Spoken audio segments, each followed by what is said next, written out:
Can you quickly walk me through your profile? Yeah, sure. Thanks for this. Myself, Dinesh, I have total of 4 years experience in IT. So in that, the relevant experience I worked in Power BI is almost 3 years. So currently I'm working for Fidelity. So this is my current company. So I've been part of many end-to-end reports. So coming to my skill sets, I'm good at SQL and visualization tools such as Power BI. Most of the time I experienced in building end-to-end reports. So Okay. currently I'm working for one of the client, which is Cigna. So Cigna is my client name, which is an US based insurance company. So this is my client actually. So what exactly we do here is we try to gather the information about the insurance data from the on-premises database, and we try to do the ETL process, and we try to report them on a business applications. For example, how the business is growing, which type of insurance products it's working, which type of insurance products is not working, which part of the country it's been performing good, which part of the country it's not performing good. So this type of analysis we'll be doing, and this report will be used by end users as well as the senior management of our company. Okay. So what are the sources which you have connected? For the current project in the Cigna, we have connected a SQL database. So Microsoft SQL database we have connected. So we have connected using the import mode. So that is something which I have worked in this. Apart from this also, I have a good experience with loading the data from different data sources like CSV, Excel, folder, as well as JSON files, XML files. This and all I have connected. But to answer your question, in the current project, I have connected with the SQL Server. Okay. So what is the difference between import mode and direct query mode?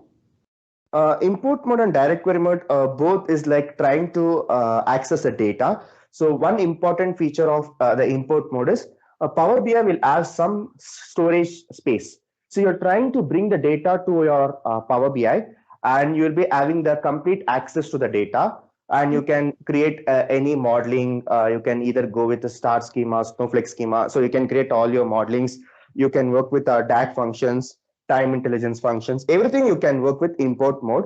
But the only disadvantage with import mode is once a data size is increasing, maybe you cannot pull all the data into Power BI because it has some limit. So your PBX file cannot have more than 1 GB. In that case, if you're bringing huge data, it could be a problem. So this is with respect to import mode.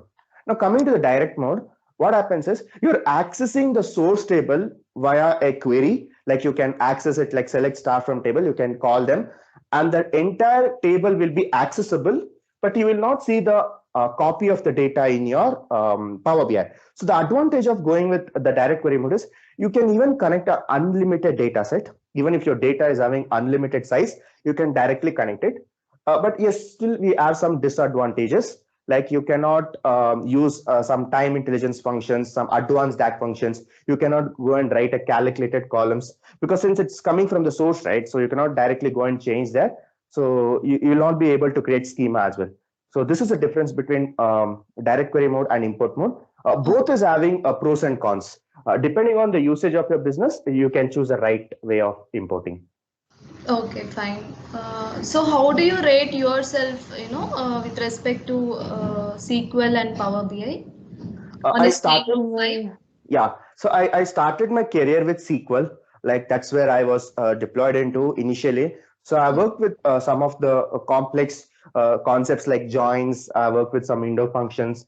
I worked with some of the multiple schemas as well. So I can rate a 3.5 in SQL out of 5. Mhm.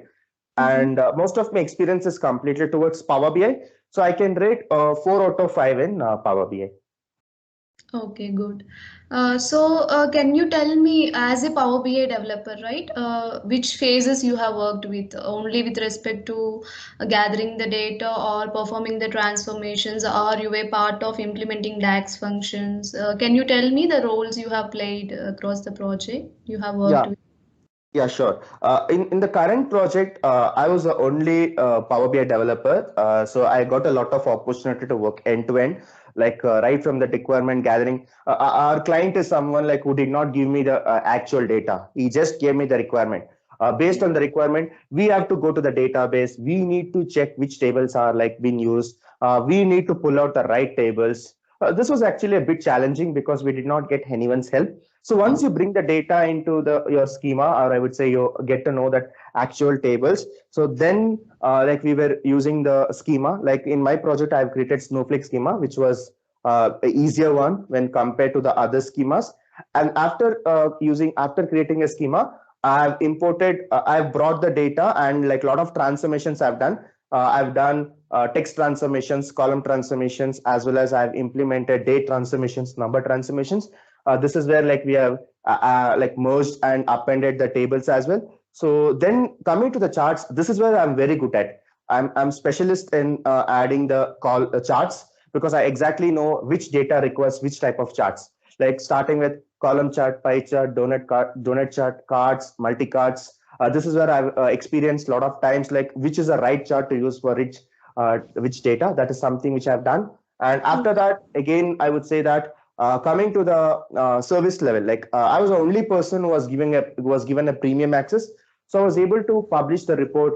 I was able to create RLS. I was able to set up schedulers. So this is how I've experienced in all the phases of Power BI. But if you ask me in the previous projects, we have a dedicated person for each and every module. I was being part of charts, Power BI charts. Okay, fine. So since you're a good data storyteller, right? So can you tell me what all the charts you have used? I mean, apart from the default charts, right? Have you used any custom charts? Yes. So usually, if you want to use a custom charts, you have to get it from the app space. Like you cannot get it directly. You need to get it from the premium access only. Or if you have an organization account, you can get it. So apart from that, what charts I've used is like I've used infographic chart. This is something which gives you according to your business, and you have used scroller. And scroller is basically like will play some scroller type of visuals. I would say any text values, and something which we have a huge categorical data. I've used word cloud, and I've used drill down column charts. So these are the charts I've used, and here also there is some rule that we need to follow. If it is only approved by the Power BI, you can use it so that your reports don't get hampered. Okay, okay, fine. So have you used Sankey chart in custom charts? Do you know what is a Sankey chart? Sankey chart, I think if you want to compare two categorical variable, Sankey chart could be the best one. It can give you the relation between a category versus a category. Okay. So can you tell me any scenario where you have used ribbon chart? Ribbon chart is like an extended version of a column chart. The only difference I would say is I would say like it is an extension of stacked column chart. So in the stacked column chart, what happens is with respective of the order, it will be just giving multiple blocks. But in case of a ribbon chart, what happens is you will get from one place to another, like one level to another level, how it is changing, whether it is increasing or it is decreasing. You will get that ribbon path. That ribbon path will tell like whether it is moving from first place to last place or last place to first place. So you'll be getting in that path. And also this is something like this chart is very useful for calculating the difference between this year and last year. So if you take any other chart, you have to write a DAG functions. But ribbon chart, easily you can achieve this. How much growth has happened, how much percentage of growth of sales has happened, we can get from this chart.